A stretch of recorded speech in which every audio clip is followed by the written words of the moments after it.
Check it out, guys. I know you know what this is. It's a Kobe 4 Protro Draft Day colorway that came out today. So this is Marches. Welcome to this channel.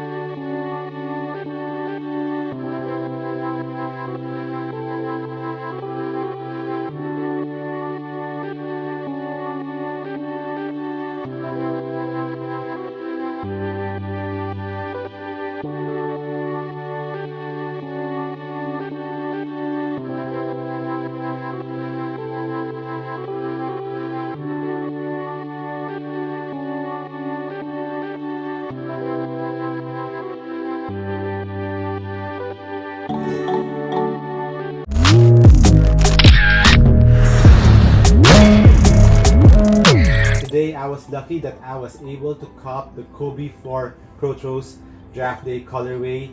Yes, this is the first colorway of the Kobe 4 Protro line. So what's the main difference between this Kobe 4 from the original one? It's similar. They upgraded the tech in this. The main upgrade that you'll get on the Kobe 4 Protros is instead of the hill zoom unit, you will get the full length zoom unit similar to the Kobe ones. They changed it up in the full length zoom unit. I had that and it was kind of similar to this colorway. I got the MPLS colorway. Let's check out first the details of the shoe.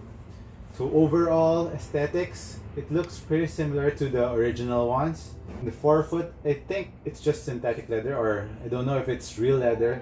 It's not mentioned in the Nike site, but hopefully you will know what this is. So there's a leather here material in the forefoot with a little plastic, synthetic plastic here on the side going around to the toe box area, which will help support mainly. And smelling the leather, no, I think it's just synthetic, but looks wise, it's very clean. I just tried them out before making this video and it already has small creases, but I don't mind that. I think leather should have creases. It gives that aged look to it. And here the synthetic plastic that I'm mentioning is not hard, it's pretty soft, but yeah, I think it will be very supportive, very similar to the original ones. And of course in the midfoot, this is the first generation flywire cables. As you know, the flywire cables, they change it up right now into just the cables. But this one, before they used the flywire cables stitched on the plastic. The first one that came out, I think it's the Hyperdunks that came out with this first, then followed by the Kobe 4s. I think Kobe liked it in the Hyperdunks because he debuted it, I think, in the Olympics back in 2009. Then I think he requested to put it here in the Kobe 4s. So this is the flywires, as you can see the lines going in. So on the lateral and medial part of the shoe, there's flywires all throughout. And the flywires reach up to the back part of the shoe, but I don't know if the flywires are still cabled up there. As for the forefoot part, yeah, that's the flywires, you can see there. And it goes up there until to the lace loop. On the heel part of the shoe, the heel counter has a very Kobe signature look to it. This look of the heel counter is present until the Kobe 8s or the Kobe 9s, if I'm not mistaken. And on the back part of the shoe, there's Kobe's number 24. And here is 62696. So this is the draft day. Kobe was drafted. So if you're asking why Nike came out with this colorway first, it's because this year the All-Star Weekend will be hosted by Charlotte, which is also the team that Kobe got drafted first before he got traded to the Lakers for Vlade Divac. So it pays homage to the town of Charlotte where Kobe was drafted. So they came out with this colorway first, dedicated to the town of Charlotte. It's a trivia for you guys. So here also on the lateral part, that's Kobe's signature. And one of the improvements that I noticed in the Protros, aside from the full length zoom, is the heel cushion, the carrier.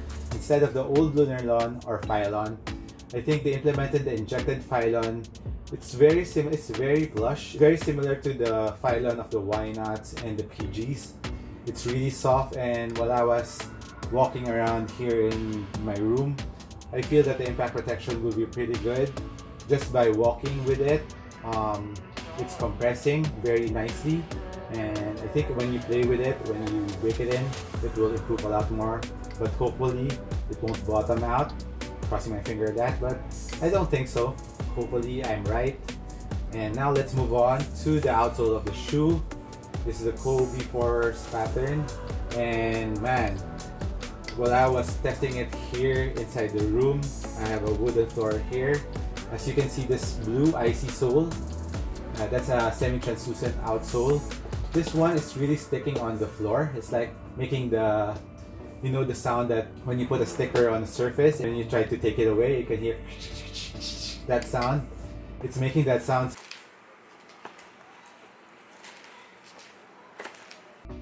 When I was testing the traction here on the floor, it was really gripping. And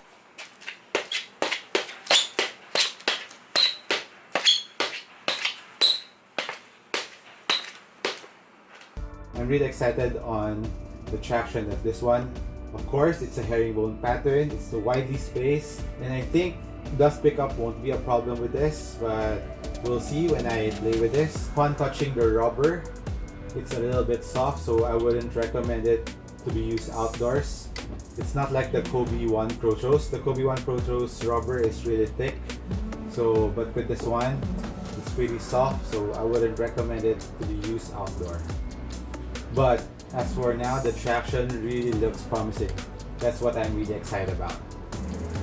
And on the midfoot, there's a carbon fiber shank. When I was looking at it, I didn't like the pattern so much of the carbon fiber. You can see it there in the screen. I like the carbon fiber implemented in the Jordan shoes, but it's just a little note that I've noticed. And as for the insole of the shoe, there's a hive pattern.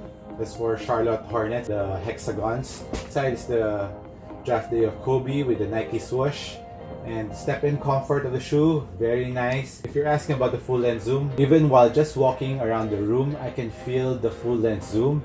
So I'm pretty excited to play with this. I think when I break this in even more, I will feel the full length zoom even more. Pretty excited with that. I really felt the bounciness of the shoe. I'm trying to remove the insole, but I think it's glued, so I don't want to damage the shoe. But yeah, there. I remove a portion, and upon touching it inside, you can feel the full length zoom already. So the strobo board is very thin, so that's really nice. You can really feel the full length zoom under your foot. I've been saying it, I'm really excited to play with this, and when I tied it up really tightly, heel lockdown was very good, no heel slippage. I think this will be a very good performer upon initial thoughts of the shoe. And I just hope it doesn't pick up a lot of dust, especially on the blue icy sole. If that works, I think this will be one of the top performers of the year. And it's pretty light too. Like what Kobe really likes, he likes his shoe very light. As for sizing, go true to size. And for wide footers, I think you should go half a size up. And I forgot to mention about another detail that I love about a shoe. Is the lateral outrigger. It really goes out, very similar to the Kobe 1 Protros. I really like a shoe with the big lateral outriggers, so you can feel very supported when you're doing lateral movements, especially when you're doing Euro steps, side cuts, and sudden stops pulling up on the J. So that's it on my overview, initial thoughts on the Kobe 4 Protros. Are you digging the colorway of this? I think the next colorway that's coming out is the black one, if I'm not mistaken. That's a pretty dope colorway too. And I think there's an undefeated collab soon. I'm not sure what color is that. So watch out for the other new colorways that are coming out if you took an L on this. I was lucky that I was able to cop this colorway, the draft day. And on hand, I think it looks really dope. So tell me if you agree with me or disagree. Let me know what you think in the comments down below. Shout out and sound off down below in the comment section. So if you were able to cop a pair of the Kobe 4 Protos, let me know in the comments down below what you think about the shoe. This has been Marches again. Thank you again guys for watching this video. Hopefully I could do the full performance review on the Kobe 4 Protros really soon, and watch out for it. Thank you again for watching this video, and I'll catch you in the next one.